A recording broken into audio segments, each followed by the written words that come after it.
Okay, so I'm back with video 3 for my Essex teardown, I suppose you could say.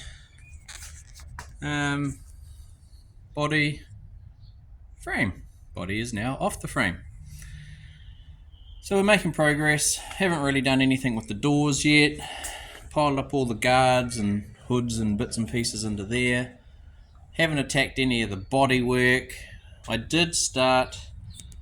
Actually, where is that? Oh, the panel's up above the toilet.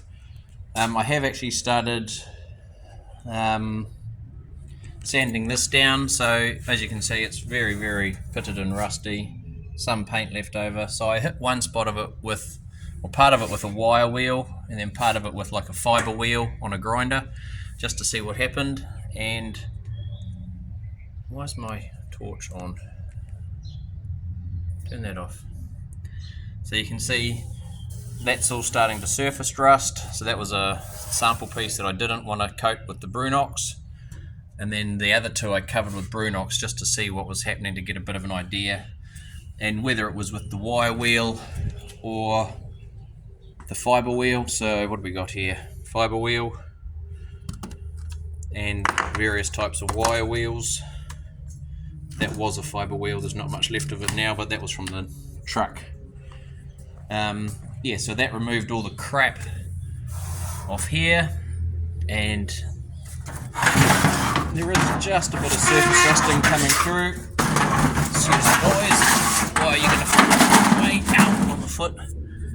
So you can just see all the pitting starting to come back through on the low spots. You can see it on my finger there. But the Brunox is keeping that all nice and clean. So I'm going to hit the whole lot. I have got a tub of Brunox here.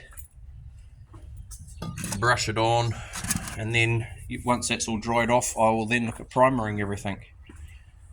But other than that, yeah, I'll start on this guard. I have done the rear panel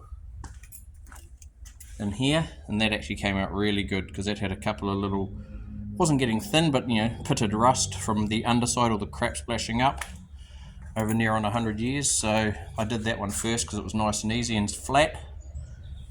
And that one, and this one will be the next ones. And the chassis. So yeah, 100 years worth of grime and dirt and God knows what.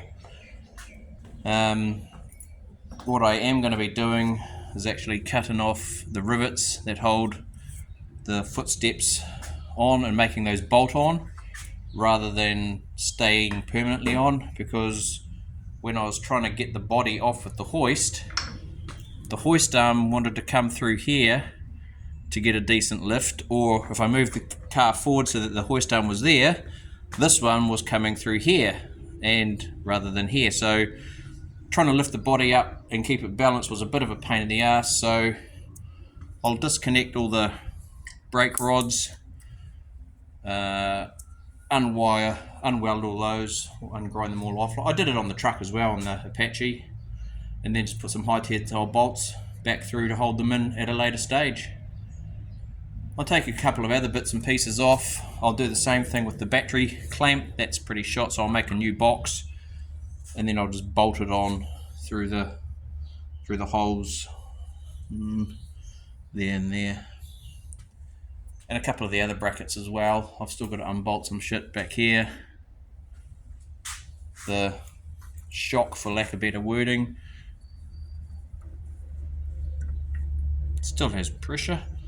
So I'm just going to take it all outside, give it a bloody good water blast to get a lot of the crap off it to start with.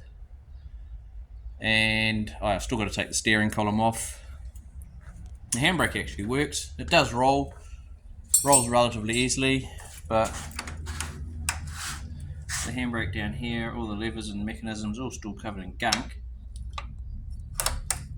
all still work and stop it from rolling. If I pull the handbrake on, it doesn't want to roll. So yeah, we'll start ripping into the chassis and some of these panels next, I guess, until I do another update. They won't be as regular as the truck, but that's going to be the next nightmare. It's the steering column, which I left in when I removed it. So yes, That's all for now.